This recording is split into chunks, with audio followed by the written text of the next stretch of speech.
Hi, this is Kevin Bong with the Incident Response and Forensics team here at Sikich. I wanted to talk to you today about a really common attack we're seeing against a lot of our small business clients. The attack is called email account takeover.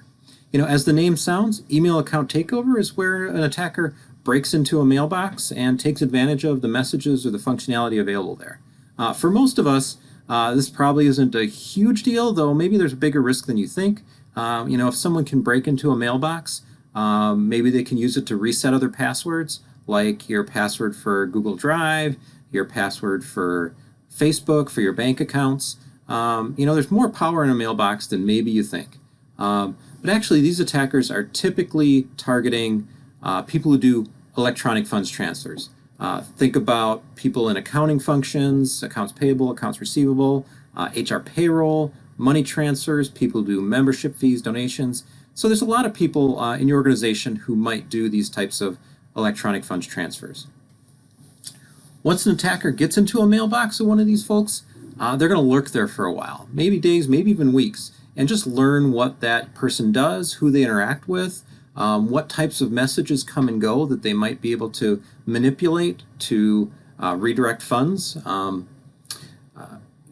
From there, they'll set up sophisticated forwarding rules, set up third-party domains that are similar to some of the people you interact with, all in the hopes of redirecting electronic fund requests to get the money to go to the attacker. A really good example of a recent case we had, we worked with an organization, they were an investment company. They wanted to invest almost $1 million into a .com startup. So it was this investment company, this was the .com startup, and then another third party, an attorney that was helping both of them to manage the transaction. So there were three people involved in this whole transaction. And the three people, the three organizations, through email, coordinated over a number of days or even weeks to plan this transfer of money, when it would happen, how much it would be, what the terms were, all that kind of stuff.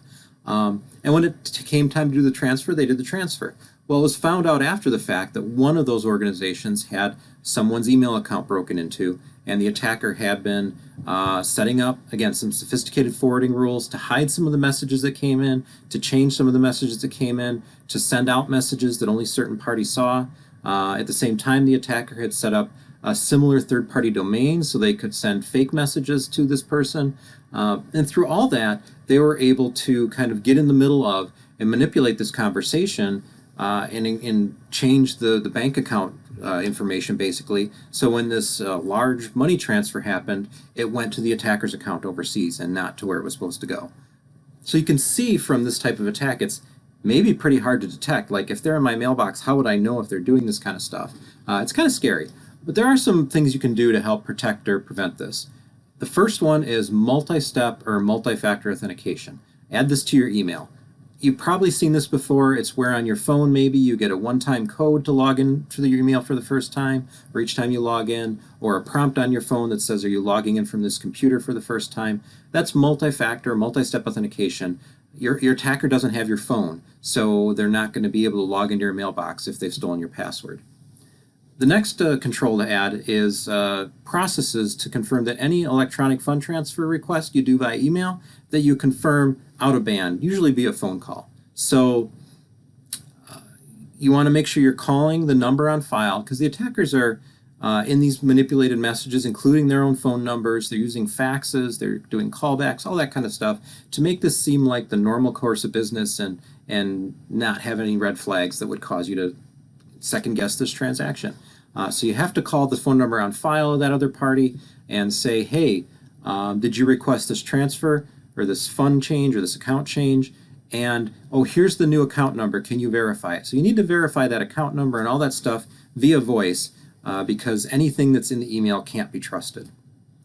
And then the third control you can add is working with your bank to implement anti-fraud controls they have available.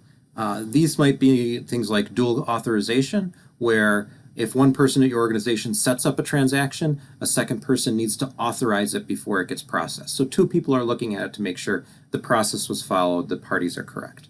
The second one is transaction limits. So if you set up a transaction limit on your bank account that you can only transfer out $10,000, $30,000, $50,000, whatever it is for your company a day, then if the attacker starts to manipulate things, they can't.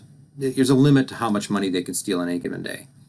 And then finally, a service called Positive Pay. Positive Pay has been around for a long time for checks. If your business process checks, you could have check-based positive pay that says our business only pays checks to these organizations, and every check that gets processed gets matched at the bank against this list of checks that you actually wrote. Well, now there's positive pay also available for ACH and similar electronic fund transfer transactions, where you can set up with the bank, here's the list of accounts that we've authorized for money transfers to, and if any accounts or any transactions come through that don't include these accounts, block them, have us validate them before they're processed.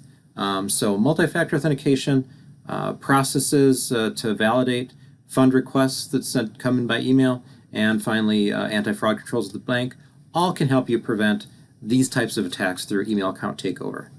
If you have any questions on this or other security topics, feel free to reach out to us here at the Sikich Cybersecurity Group, and have a good day.